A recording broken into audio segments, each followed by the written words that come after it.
C'est le début de semaine à RMC. Les GG, les grandes gueules en direct sur RMC. Et ce matin dans les grandes gueules, un des sujets qui fait parler, c'est une enquête parue dans le journal du dimanche sur la montée de l'antisémitisme et de l'islamophobie. Une étude, un sondage qui a été fait par Ipsos pour la fondation du judaïsme français. Une étude longue et fournie qui nous apprend que les préjugés antisémites sont tenaces. 56% des Français pensent que les Juifs ont beaucoup de pouvoir. Et qu'ils concernent aussi les musulmans. 56% des Français réagiraient mal si leur fille épousait un musulman. Des questions et des résultats qui dérangent, mais c'est ce tableau en particulier qui crée la polémique. On a demandé aux victimes quelle était la religion ou l'origine de leur agresseur. Des personnes d'origine maghrébine, des Roms, des personnes de confession musulmane, des personnes d'origine africaine, des personnes de confession catholique, des personnes de confession juive et des personnes d'origine asiatique. Donc c'est vrai que cette catégorisation peut paraître absurde, mais en même temps, elle correspond aux préjugés identifiés et qu'on veut peut-être démasquer. De quoi faire réagir nos grandes gueules. Moi, personnellement, rien ne me choque là-dedans. Je suis juste gêné par les personnes de confession musulmane. Comment tu sais qu'elle était de confession musulmane quand elle t'a agressé? Alors ça, il faudra me le dire, comment on le reconnaît sur sa tête, la confession musulmane. Je dis simplement qu'aujourd'hui, ils jettent un peu d'huile sur le feu parce qu'ils montrent que les communautés se regardent vraiment aujourd'hui avec beaucoup de méfiance. Et je pense qu'on doit plus travailler sur le vivre ensemble qu'autre chose, quoi. Voilà. Vous l'avez vu, le JDD hier, M. Bianco? Présent aussi ce jour-là, Jean-Louis Bianco, le président de l'Observatoire de la laïcité. On peut être français et juif, français et musulman, on n'est pas que musulman ou que juif. Et en plus, il y a la culture musulmane, juive ou catholique, et puis il y a la pratique. Donc on fait un agglomérat. Ouais. Les musulmans, les juifs, les autres. Puis en plus, on se demande quels sont les musulmans qui se prononcent. Ça veut dire quoi, être musulman ou être juif? À l'antenne, il y a bien des gens qui nous appellent en disant « je suis musulman et je veux réagir en tant que musulman ». Ça choque personne. Oui, mais est-ce que l'ensemble des sondés réagissent comme ça? J'en sais rien. Il ne faut pas nier les problèmes. Ils sont réels, ils sont graves.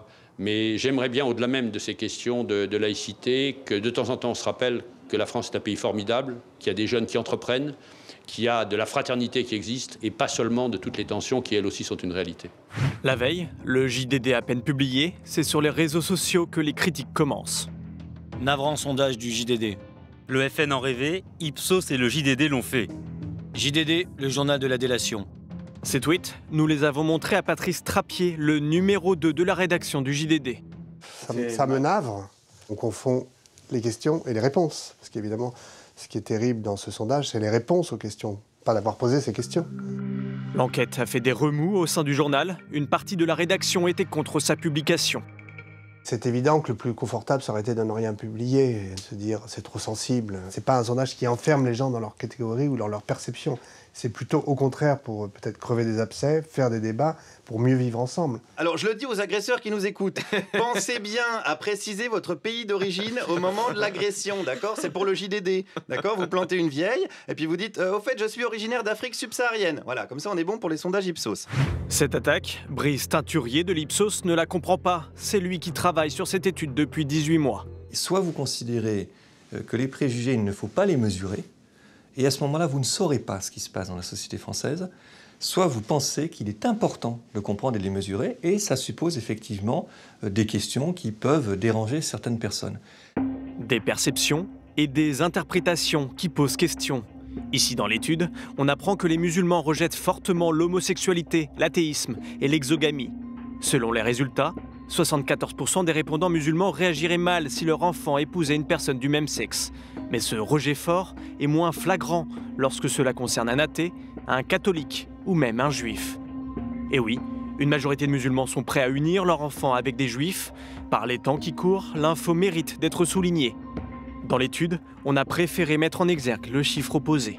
Je trouve que là, on n'est pas du tout dans le questionnement sérieux. On est dans des choses superficielles et où on n'explicite pas pourquoi on pose certaines questions et pas d'autres, pourquoi on les met dans un ordre et pas d'autres. Voilà, tout ça est orienté.